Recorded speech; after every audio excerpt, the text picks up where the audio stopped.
ದಾಬಸ್ಪೇಟೆ ಹೆದ್ದಾರಿಯಲ್ಲಿ ದರೋಡೆ ಮಾಡ್ತಿದ್ದ ರೌಡಿ ಶೀಟರ್ ಕಾಲಿಗೆ ಗುಂಡೇಟು.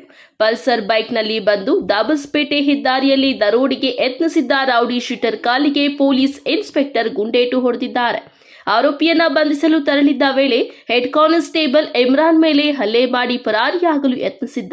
ಈ ವೇಳೆ ಇನ್ಸ್ಪೆಕ್ಟರ್ ರಾಜು ಆರೋಪಿ ಕಾಲಿಗೆ ಗುಂಡು ಹೊಡೆದಿದ್ದಾರೆ. ಬೆಂಗಳೂರು ಗ್ರಾಮಾಂತರ ಜಿಲ್ಲೆಯ ನೆಲಮಂಗಲ ತಾಲೂಕಿನ ದಾಬಸ್ಪೇಟೆ ಹೆದ್ದಾರಿಯಲ್ಲಿ ದರೋಡೆ ಮಾಡುತ್ತಿದ್ದ ರೌಡಿ ಶೀಟರ್ ಜಯಂತ್ ಕಾಲಿಗೆ ಕಂಬಾಳು ಗ್ರಾಮದ ಬಳಿ ದಾಬಸ್ಪೇಟೆ ಠಾಣೆಯ ಇನ್ಸ್ಪೆಕ್ಟರ್ ಬಿ ರಾಜು ಫೈರಿಂಗ್ ಮಾಡಿದ್ದಾರೆ. ಬಂಧಿಸಲು ತೆರಳಿದ್ದ ವೇಳೆ ಹೆಡ್ ಕಾನ್ಸ್ಟೇಬಲ್ ಇಮ್ರಾನ್ ಮೇಲೆ ಹಲ್ಲೆ ಮಾಡಿ ಪರಾರಿಯಾಗಲು ಯತ್ನಿಸಿದ್ದಾರೆ. ಈ ವೇಳೆ ಇನ್ಸ್ಪೆಕ್ಟರ್ ರಾಜು ಆರೋಪಿ ಕಾಲಿಗೆ ಗುಂಡು ಹೊಡೆದಿದ್ದಾರೆ. ಪಲ್ಸರ್ ಬೈಕ್ನಲ್ಲಿ ಬಂದು ದರೋಡೆಗೆ ಯತ್ನಿಸಿದ್ದ ಆರೋಪಿ ಜಯಂತ್ ಕೊಲೆ ಯತ್ನ, ದರೋಡೆ ಸೇರಿ 56 ಪ್ರಕರಣಗಳಲ್ಲಿ ಭಾಗಿಯಾಗಿದ್ದಾರೆ. ಸದ್ಯ ಗಾಯಾಳು ರೌಡಿ ಶೀಟರ್ ಜಯಂತ್ ಹಾಗೂ ಹೆಡ್ ಕಾನ್ಸ್ಟೇಬಲ್ ಇಮ್ರಾನ್ಗೆ ದಾಬಸ್ಪೇಟೆ ಆಸ್ಪತ್ರೆಯಲ್ಲಿ ಚಿಕಿತ್ಸೆ ನೀಡಲಾಗುತ್ತಿದೆ. ಈ ಕುರಿತು ದಾಬಸ್ಪೇಟೆ ಪೊಲೀಸ್ ಠಾಣೆಯಲ್ಲಿ ಪ್ರಕರಣ ದಾಖಲಾಗಿದೆ. ಇನ್ನು 2019ರಲ್ಲೂ ದರೋಡೆ ಕೇಸ್ನಲ್ಲಿ ಆರೋಪಿ ಮೇಲೆ ಫೈರಿಂಗ್ ನಡೆದಿತ್ತು.